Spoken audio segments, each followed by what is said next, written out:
Okay, it's the next night. These earbuds, they're really good. Only problem or issue I have with them so far is that whenever they end, I feel like one of them is like gonna fall off if I flip the other way, but they never fall off. It's just pretty good. But yeah. But I took my melatonin about 10 minutes ago. I was trying to sleep. And I was like, you know what? I should probably do something before I try to fall asleep. So, me taking my melatonin probably wasn't the best idea, but I really need to do this before I forget. So, and let me tell you guys what I'm going to do. So, before Christmas, I decided to set everything, like my Xbox, my PlayStation up here, and then my new Nintendo Switch up here too. And they're all on the TV now. So, I literally just play games from my bed or whatever now. And the thing is, what I'm going to do is these HDMI cables can stay in the TV, but the HDMI cables can stay on my Elgato capture card so I can, still stream whenever I want to bring my Xbox or stuff over.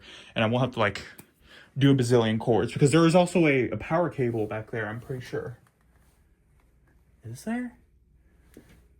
Actually, I don't think there is. Hold on.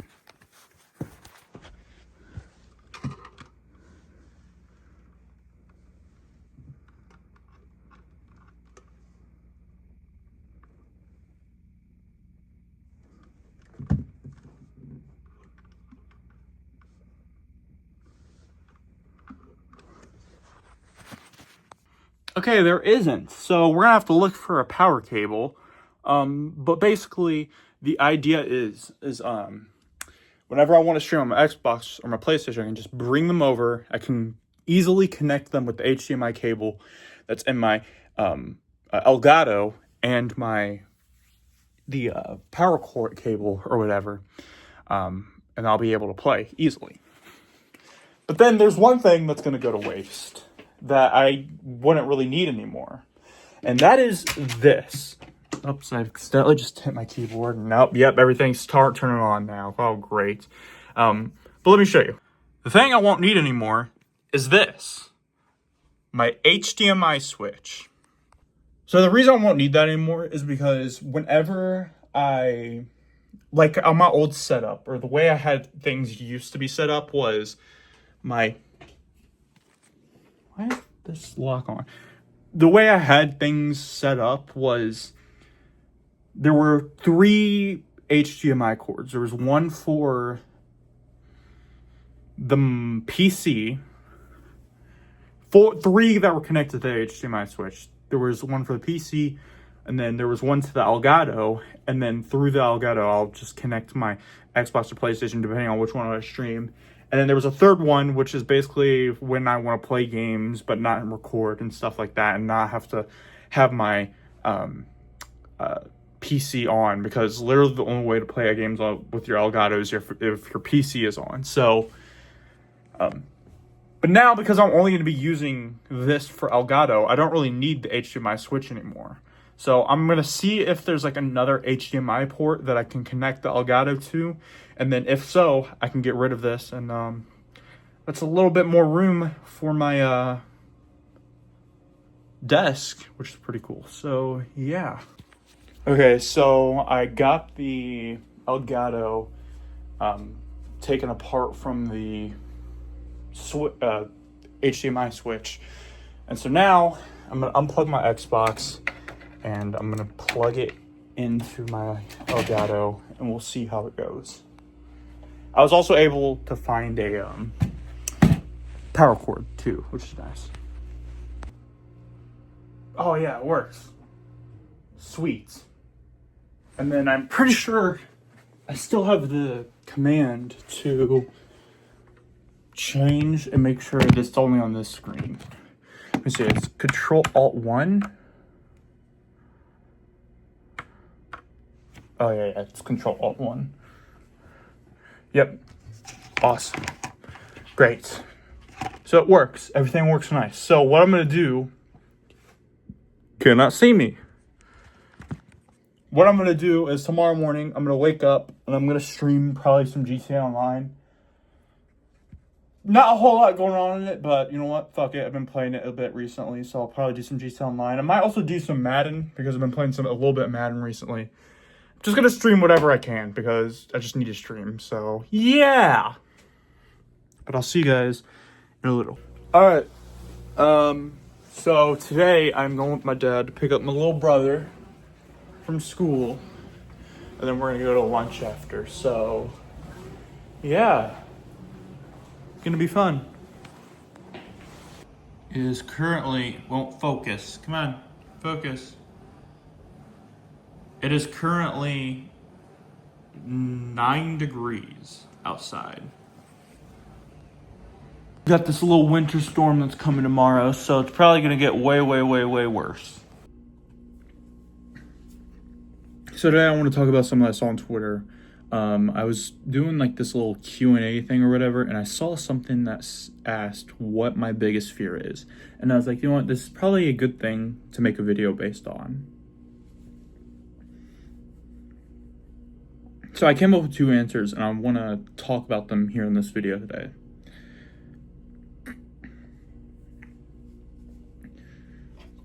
So the first thing that is probably my biggest fear is the fear of being alone. Actually, the first thing that I said my biggest fear is a fear of being lonely. So, if you don't know what loneliness is well, it's basically, it's like being alone, but it's more emotional. So alone, being alone is like a physical state. Like, it's kind of like a fact. It's like, okay, I'm alone in this bedroom right now. Like, it's just me. Like, if you look, it's just me. Nobody's in the bed. Oh, perfect. I can just drop my phone. That's perfect. You know, it's literally just me sitting in here by myself talking to y'all. Whereas being lonely, that is basically like it's mental. Like, it's more of like an emotional state. I'll read to you what the fear of loneliness is. It's an intense, irrational anxiety about being alone, distinct from simply feeling lonely, often rooted in past trauma, abandonment, or deep-seated fear of being unable to cope independently, leading to panic, dread, and avoidance behaviors that can disrupt life and relationships. So, you might be wondering, like, why do I have this fear or whatever? And it kind of stems from a lot of things, like growing up. I've had friends who I've like lost without like any word or whatever. In fact, there was this one guy I knew in 1st grade, and I knew him from like 1st to 4th grade, and he was like one of my best friends or whatever. And then after 4th grade, he left the school, and I gave him like, I think it was like my dad's phone number or something like that, because I was like, yo, okay, since you might be leaving the state, give my dad a call, and you know, we can stay hooked. We can stay talking and chatting every once in a while and stuff like that. The whole summer goes, didn't get anything, so sucked. But it's like, I've never been like, I don't know, I'm trying to be careful with that I say, because I don't know. It's just like, I've lost a lot of friends. I've lost a lot of people, and I know that's like something that like a lot of people go through, but like, I'm someone who values friendships a lot, especially the closest ones. And if I'm losing someone who I thought was like a close friend, that scares me. And that's also the other thing I want to talk about, is just fear of abandonment. I guess those two like coincide together.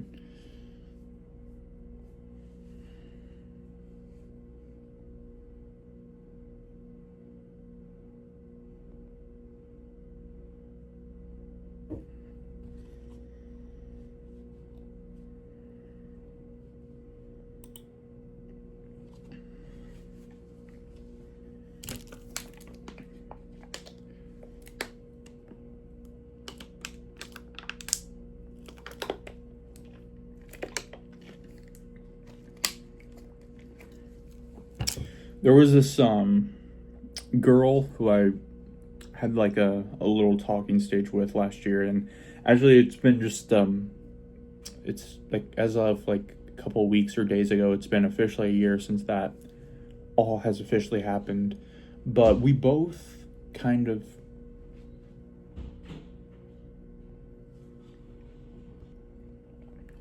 we both kind of had abandonment issues, like before we even began like the relationship or whatever. We were like we were both in like a bad mental state at the time.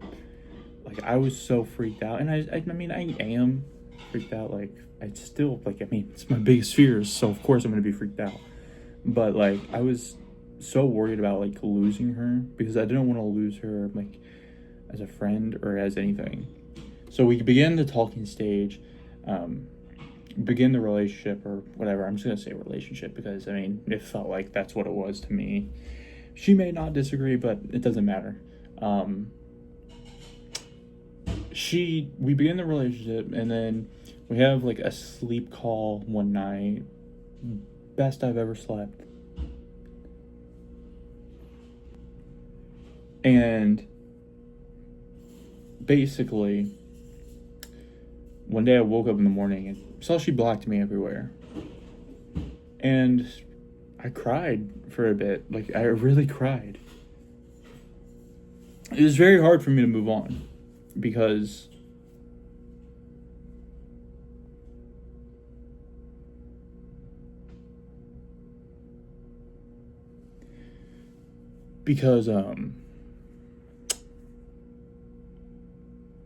I've never had such like a close relationship with somebody like that before.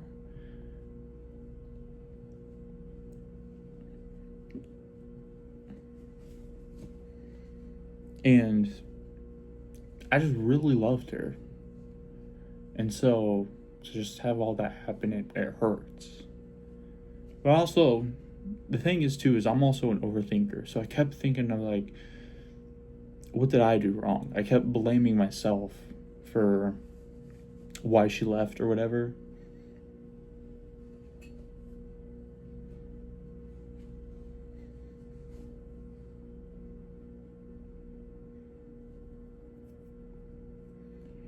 It just sucked. It sucked. But the good thing is, though, is I had someone who was there to help me. She helped me get through it. I mean, I had like a couple people who were there to help me. And, yeah. It was good. Well, I mean, what happened wasn't good. Like, I was still hurt. In fact, I probably moved on like a couple months after that, and I liked one girl, and I was so scared to like confess to her or whatever. But she found out anyway. She was like, "Oh yeah, I knew," or whatever. I think I was like tweeting shit about it or something. I don't know, but yeah. But like I was like, I'm scared, and I probably still am, to just confess like straight on.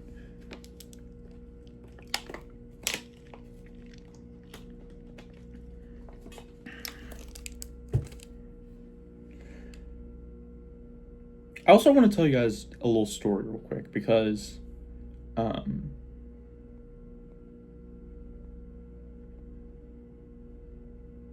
don't know if I want to tell this right now or tomorrow.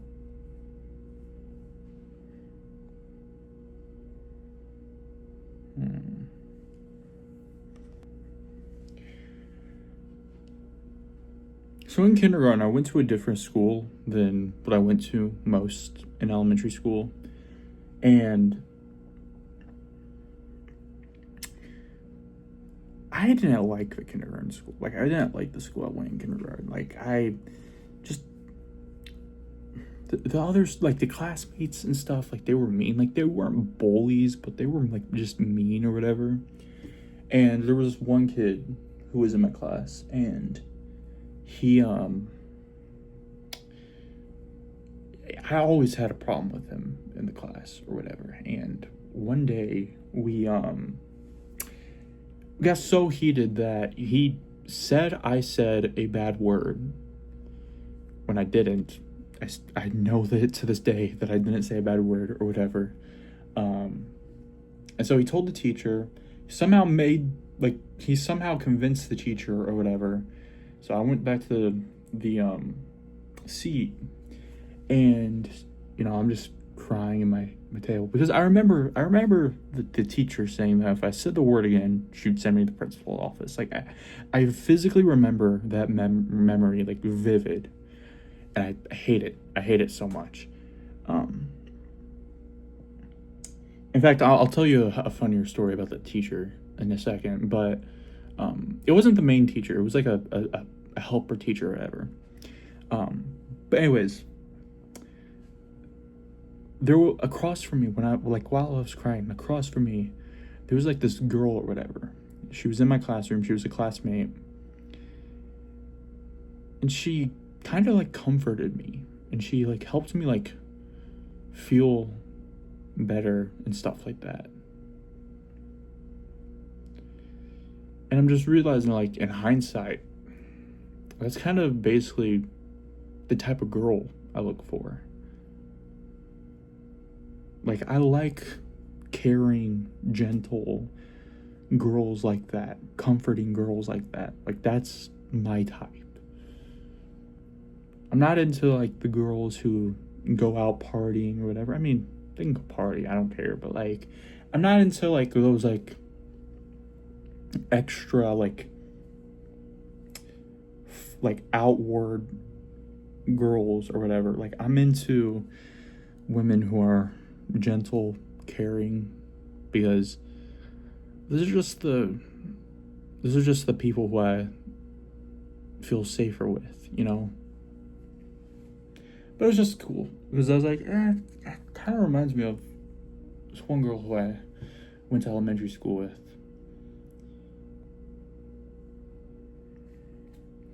And then as for the other teacher thing, well, my mom used to work, she's probably going to hear me say the story, but my mom used to work at this hair salon or whatever. She's done hair her entire life. She's how I get my haircuts or whatever. And actually I was supposed to get one this weekend, but because of the snow, I guess we couldn't. Anyways, she used to work at this hair salon, and there was this girl who also worked there. She was kind of like she was kind of like one of the girls that would do like a pedicure or whatever. And one day, that helper teacher was there. And she was trying to talk to me, but when I saw her, I vividly had that memory of like that day just stuck in my head. I was like, nope, I'm not going to talk to her. So I just ran to the car and just locked myself in there. Like, I do not want to talk to her. But yeah, it was weird. It was really weird. Okay, so I recorded a clip for the video that explains why I don't like Valentine's Day. But I didn't like the way it came out because I had a hard time explaining it and finding like the right words to explain it. So I'm going to explain it here. I'm going to use an example. Michael and Evelyn. They are a super duper lovely couple. Like, they're obsessed with each other. They are always posting about each other on social media. Stuff like that, they're acting like they're acting like they're like the next Adam and Eve, basically. Like, that's how they're acting. When Valentine's Day comes, what is going to make their relationship different on that day? It's going to act like a completely regular day for their lives as a couple. There's nothing, special, nothing outlandish they can do because they're already giving each other gifts. They're already giving each other affection. They are already, just doing all of that. It's not elevating anything. It's not, adding to the relationship because the relationship is already as lovey-dovey as it can get.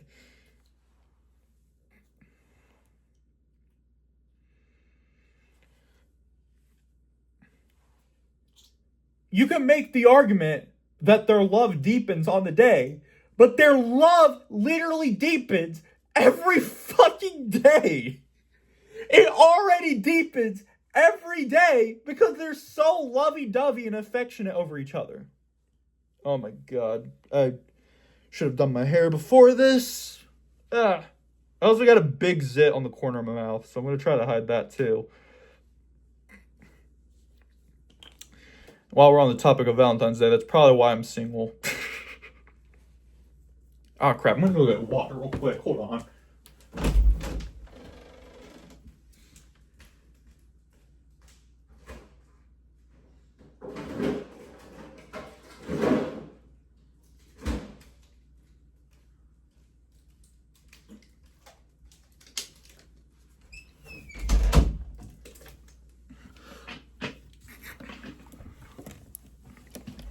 Okay, now let's get to another couple. We're gonna use the names Jason and Veronica as an example. By the way, the Michael and Evelyn thing, those aren't examples. Those aren't actually people I know, by the way. I just want to preface that. I actually got a bunch of stuff written on here so I can know what to say. So if you're seeing me look at my computer, that's what I'm doing. So Jason and Veronica, unlike Michael and Evelyn, they are not lovey-dovey. So they're not always cuddling each other every day. They're not clinging to each other every day. They're not, always gifting each other every day. Stuff like that, okay? When Valentine's Day comes, they are going to be doing all of that stuff. Being affectionate, giving each other gifts.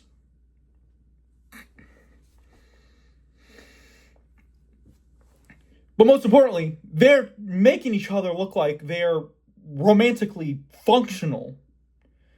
When literally the day after Valentine's Day, they're going to go back to be just a regular couple. They're not going to be giving each other gifts every day. It's literally performative.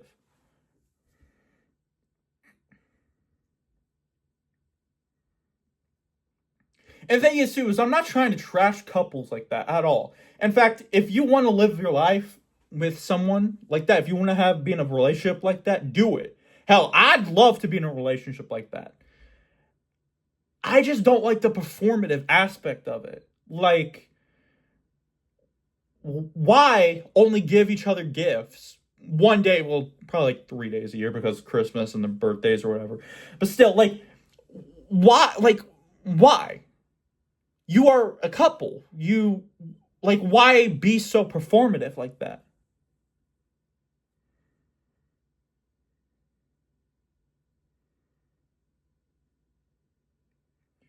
One night doesn't... One night of romance doesn't actually fix or represent the other 354 days of a year when it comes to a relationship.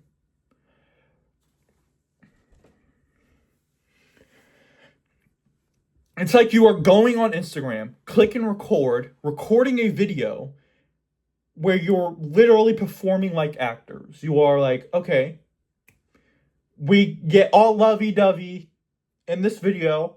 We spread and show and make every person on Instagram jealous about this. And then we don't do that again for another year. I just don't understand it. So yeah, that's why I don't like Valentine's Day. Beyond me being single, because me being single, yeah, that's every single person. Every single person is gonna hate Valentine's Day.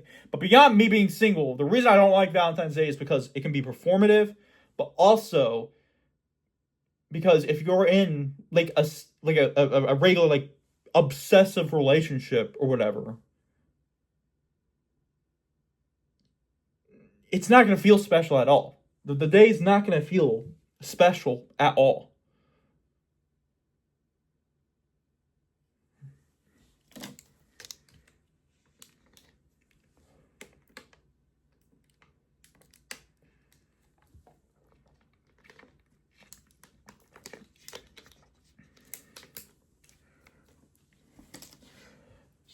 So that's why I hate Valentine's Day. I mean, hate is a strong word, but you know, yeah, honestly, yeah, I kind of do hate it, to be honest. I hope people who celebrate Valentine's Day don't take what I said to heart, because I'm not trying to attack y'all personally, even though it sounds like I am, I guess. I just don't understand it. Like, I literally don't. And I don't know what can really make me understand it.